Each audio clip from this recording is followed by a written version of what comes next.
Hi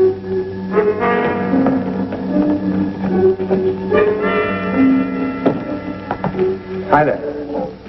Oh, hi. Your daddy was detained inside. He asked me to get you this. Mr. Bullock, the doll he had, it was broken. Don't you want your dolly? Yes, but... But what? I'm not supposed to play the game with anyone but my father. Well, what game is that? It's a secret. Maybe I can guess. Are you sure you have the right party? Yes, I'm sure. Is it a trading game? Who are you anyway? Well, what do you give your daddy for the doll? A kiss, a little package? Yes, but... Just a minute. But what, honey? We don't trade till we get home. Well, I think we ought to trade now. Yeah. No! Oh, when did you get this? I'm not supposed to tell. Your daddy slipped it in your pocket when you went to hug him, didn't he? That's part of the game, isn't it? Yes.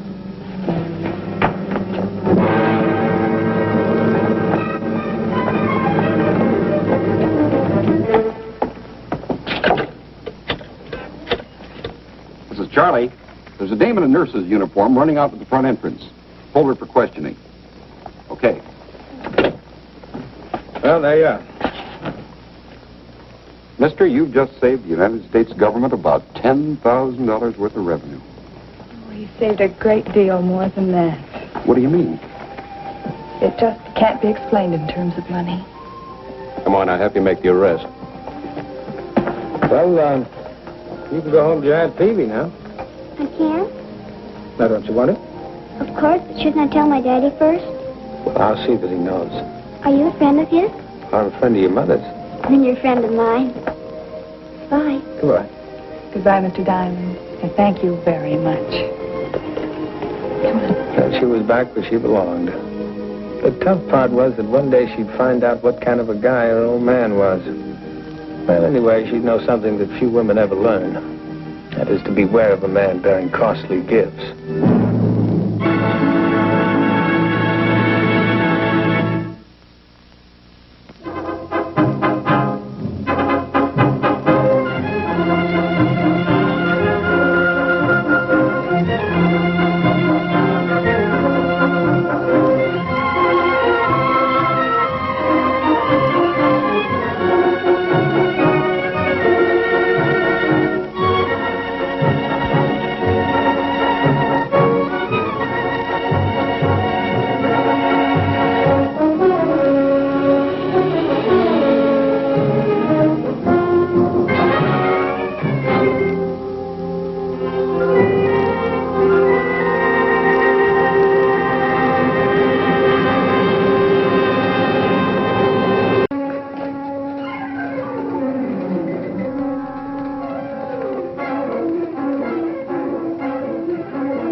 Open up, it's me.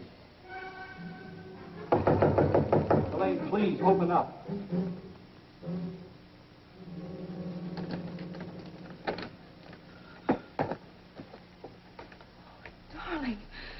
Darling, it's you.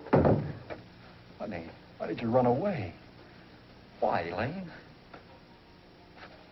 Won't you tell me why? Glenn, please take me with you tomorrow. I can't, honey. Please. Honey, please. We've been through this. I'm going to Miami for just a day. I'm going to be tied up in conference every minute of the time. It won't be any fun for you. be much better off here. You still haven't told me why you ran from me in the street. It's nothing. We were walking along and you took off like a greyhound. You seemed frightened. It's nothing, I told you. I have to take my head off. Sorry. Please take me with you, Glenn. You're a strange girl. Sometimes I think I know you, and sometimes I don't. I can pack in 5 minutes. Honey, look, I want my head clear for work. I don't want to have to worry about you bored in a hotel room waiting for me. But I'll be stuck here, too. I don't know anybody in New York. Well, honey, there's so many things to do. Alone? Why are you so terrified of being alone just for a day? When I met you 3 months ago, you lived alone. Well, I had friends in Milwaukee. Honey, something is terribly wrong. And if it's that important to you, I'll postpone my trip. Oh, no. I'm sorry, darling. I was just being feminine and foolish. This is the first time you've had to leave me, and, well, this is a big, unfriendly city. Suppose I get someone to take you out while I'm gone. Who? Well, I'll get a friend. And I promise you, you won't be alone while I'm gone.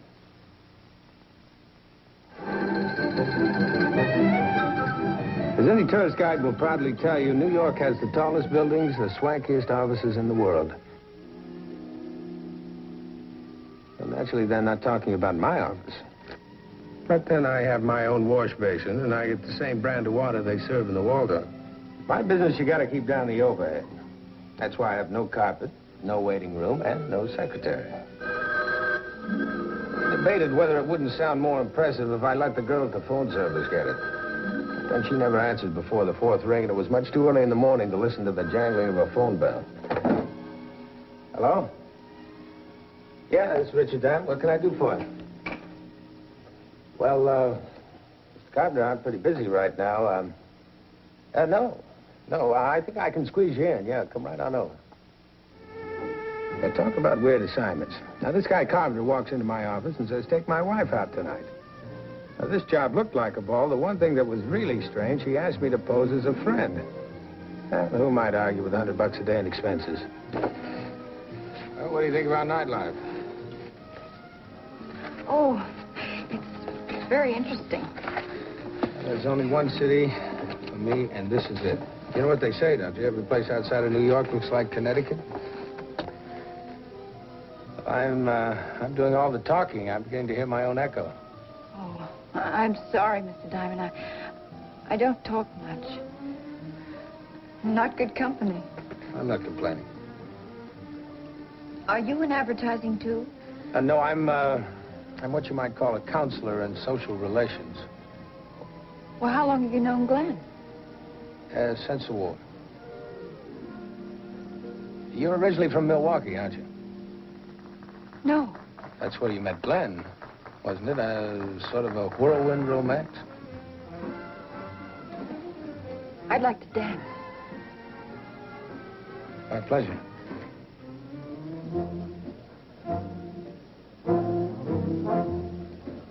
I was beginning to feel like a heel accepting money for escorting such an attractive girl. For a moment, the impractical Richard Diamond spoke up in a small, tremulous voice and said, just charge it for the drinks and taxis.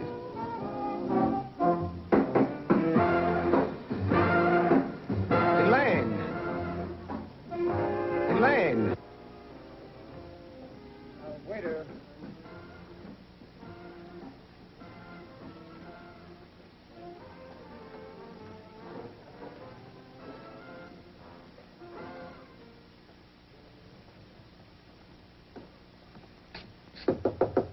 Elaine, this is Diamond. Oh, I'm all right. Really, I had a wonderful evening. Well, now, I promised Glenn I'd look after you. Oh, but you have. It's just that, it's getting late and I'm tired. Now, look, I'll only stay a few minutes, I promise. Scout's on, huh?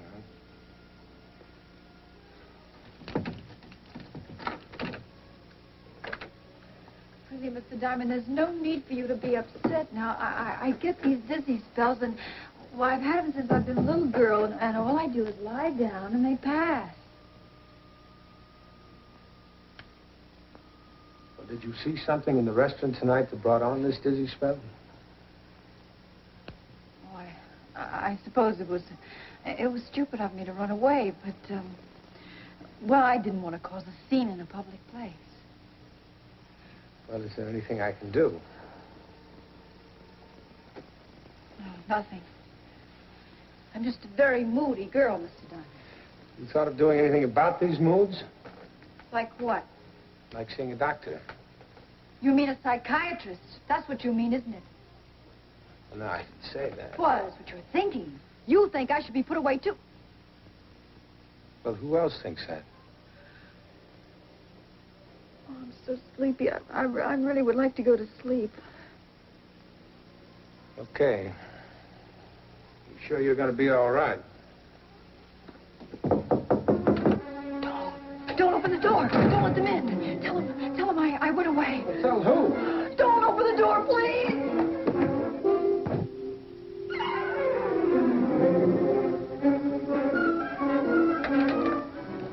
May we come in? Make yourself at home. No. You better leave her alone. When Elaine is like that, it's better to wait. Oh, Elaine is a very sick girl. That's why we are here, Mr. Carpenter. Well, I'm not Mr. Carpenter. Mr. Carpenter's out of town on business. My name is Diamond. I'm a friend of the family. Oh, well, then, perhaps that's even better. One can speak more openly to a friend about such matters. I'm Dr. Tesla. This is my assistant, Dr. Forrest. We operate the Oak Lane Rest Home just outside Chicago. Elaine was our patient until 3 months ago. She disappeared one night. Well, what was she there for? About a year ago, she had a mental breakdown. It was brought on by the tragic death of her parents. They were killed in a plane crash. You see there? Oh, and we have been searching everywhere for her. And then we find out that she has married, and we finally traced her to New York. So you followed us tonight? We wanted to be sure it was Elaine. And it was. She saw you, and then she... And she ran like a frightened child. Mental patients are like that. Sometimes they develop great hostility toward the people who are trying to help them. Yeah, well, now, Doctor, she seemed perfectly normal to me until she ran. Well, that's common with patients of her type. They are lucid for days, months, and then they relapse into depression, melancholia, or completely irrational behavior. Well, do you think you can cure it? Oh, in a year or two, perhaps. Her husband, I suppose he doesn't know anything about her past. Has he mentioned anything to you? No. No, he hasn't. But he will have to be told. Unfortunately, this marriage is invalid. Elaine is not a mentally responsible person. You will help us. Well, how? Well, Elaine must be returned to the rest home at once. What do you mean, now? Tonight? She shouldn't be left alone. People in her condition can do harm to themselves. She needs professional attention. Well, I understand, Doctor, but I'm afraid you'll have to wait for Mr. Carpenter to come back from Florida.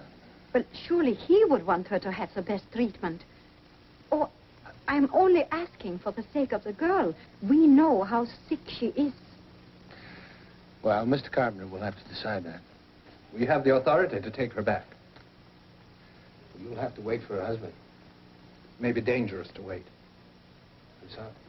Come, Emil. We have warned you, Mr. Diamond. It is your responsibility.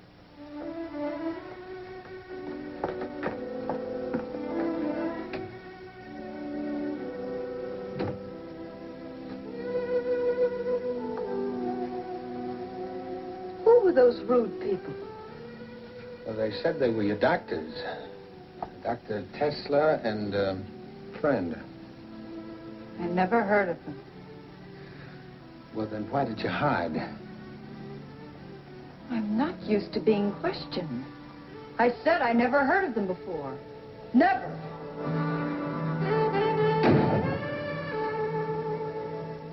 I decided to call Carpenter, tell him what Tesla had said, and hang around until he came home. I didn't want Elaine to know I was calling her husband, so I went downstairs to use the phone in the lobby. Long distance? I'd like to call person to person to Mr. Glenn Carpenter in Miami at the Elgin Hotel.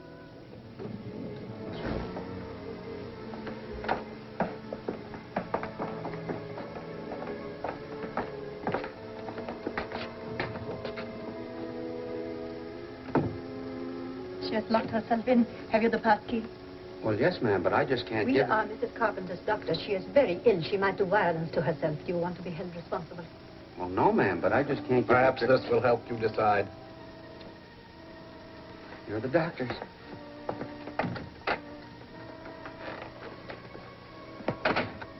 Please bring the hotel wheelchair. We will take her down on the service elevator. Yes, ma'am. The Hotel Elgin in Miami, operator. That shouldn't be too tough.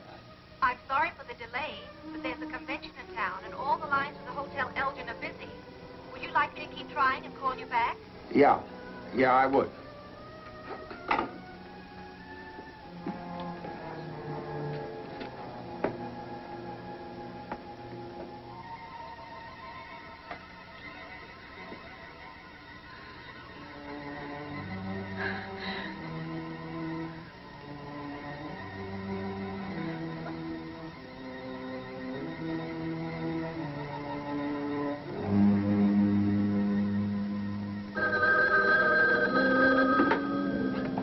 Hello? Mr. Richard Diamond? That's right. On your call to Mr. Carpenter in Miami, he doesn't answer. Shall we keep trying and call you? Yeah, would you? No, don't bother.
Hey, who was in that cab? Oh, two doctors and Mrs. Carpenter. Boy, she was out like a light. Yeah, well, where are they going? LaGuardia Airport, I guess. They said something about Chicago. Hey, LaGuardia, huh?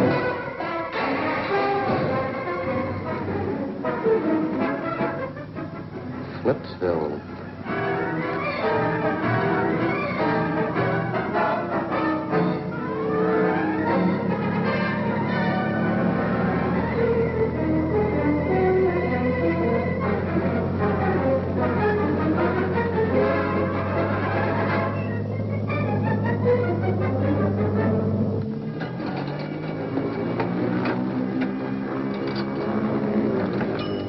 Well, I knew they were headed for Chicago. What I didn't know was whether there really was an Oak Lane rest home.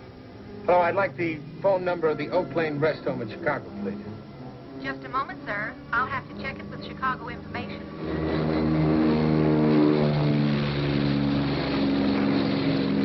Hello, sir.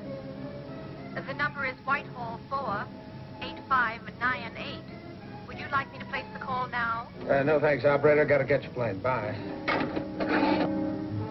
By the time you read a magazine and you've managed to get the pretty stewardess's telephone number, they lower the flaps and the plane is banking off Lake Michigan headed for Cicero and 63rd Street.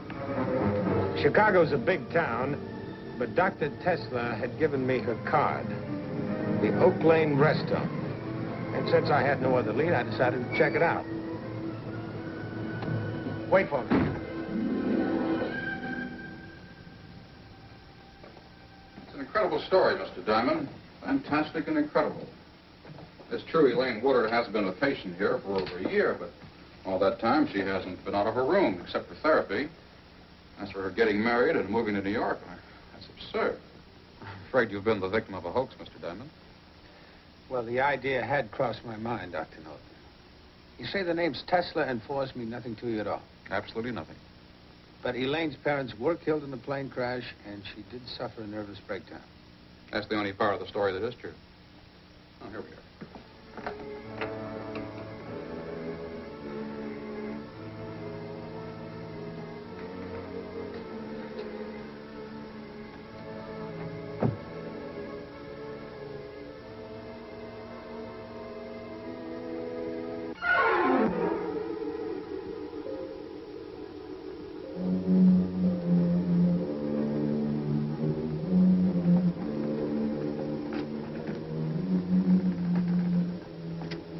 Well, Mr. Diamond? Well, Doctor, I'm afraid I owe you an apology. Not at all. I've done the same thing in your place. Dr. Norton was pretty convincing. But I'm a suspicious guy by nature, and the whole setup seemed just a little too pat. I talked my way into the morgue at the Chicago World-Telegram, hoping I'd find a picture that'd tell me who the real Elaine Willard was. And there she was, with a smile on her face that hadn't been there since she'd first met a charming pair by the name of Tesla and Forrest.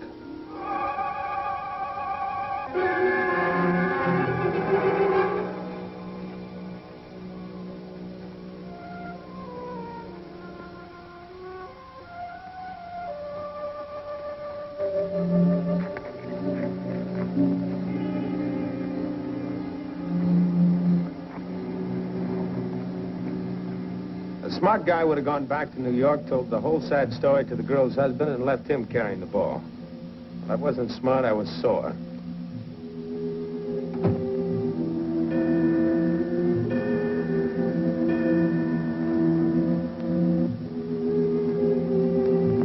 That newspaper picture had me convinced. The real Elaine Willard had to be somewhere in the rest home. Otherwise, why'd they try the business with the phony Elaine? I knew she was there. I just knew it. And Diamond is never wrong. Well, hardly ever.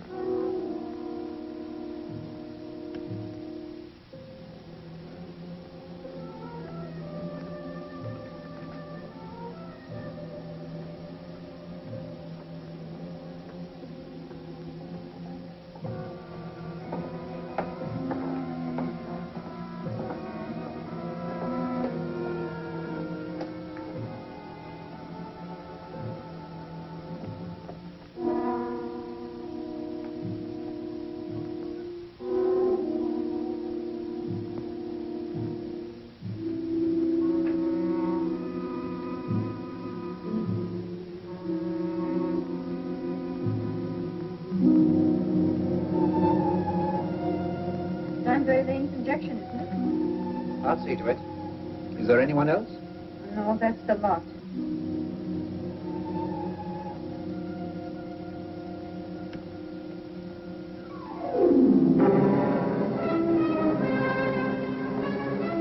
Hey, Elaine, wake up. Come on. Well, you better give it to her. The other one will be wearing off. Very well, very well. Elaine, wake up. Come on. Time. Come on. Come on, get out of here. Come on.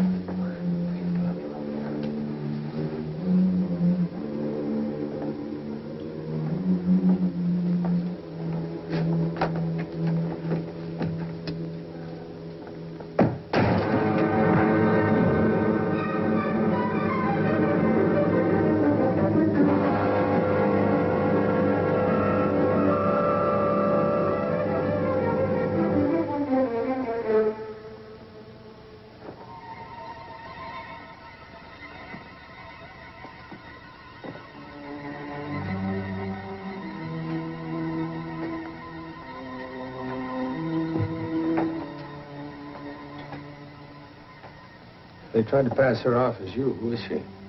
Another patient. She's been like that as long as I've been here.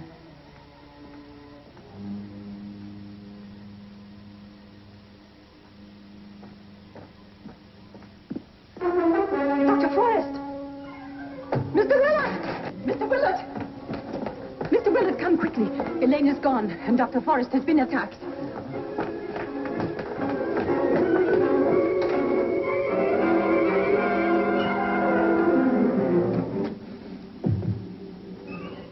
thought his name was Dr. Norton. It's John Willard's my uncle. What's he doing here?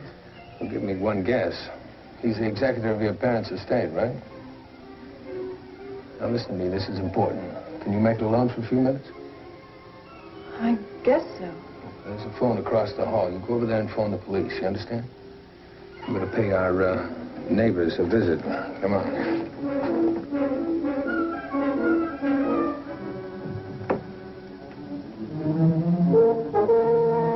How could you be so careless? If you wanted hoodlums, why didn't you hire them? I didn't see anything till the door opened. Oh, be quiet. I pay you enough to handle things properly. Well, now you won't have to pay any more, Mr. Willard. Is this your usual practice to slug doctors while they work? Oh, come on, Willard. I'm way ahead of you. Now, Mr. Diamond, this is a family matter, private. So I gathered. But what were you going to do? Keep Elaine here until she really got sick? Then you'd commit her for life, and as her guardian, you'd live off the fat of the estate, huh? I don't know anything about an estate. He hired us to take care of Elaine. We run a respectable place. We are licensed. For kidnapping? He brought her. She was sick. I bet. That's right, Mr. Diamond. I was sick. I did have a nervous breakdown after my parents' death, but I recovered. And now I see that you're still trying to convince me that I'm sick. The only thing the matter with me is that I'm tired. Well, that's all right, honey. You'll get a rest. You just stick with me. And this group, they're going to get a long rest, too. In another kind of rest, huh? Now, stop worrying. He's going to be here in a minute. Well, you don't know how glad I am it's over. This past year has been like a bad dream. You'll have to go to Chicago and testify against those three when the trial comes up. You know, I think you ought to tell Glenn all about it. You don't know how many times I wanted to tell him. And I know it's foolish to be ashamed, but I just couldn't bring myself to tell him I'd had a nervous breakdown. I was afraid I'd lose him. Well, honey. Whoa, I've only been away 24 hours. Hi. Welcome home. You two have fun? Yeah, it was very interesting. By the way, here's my bill. Well, that's all right. She knows all about me. Plane fare to Chicago. Return trip for two. Hey, what is this, a gag? No, it isn't a gag, darling. Now, I'll tell you all about it later. So long, friend. And, anytime you want to leave her in my care, it'd be a pleasure. See ya.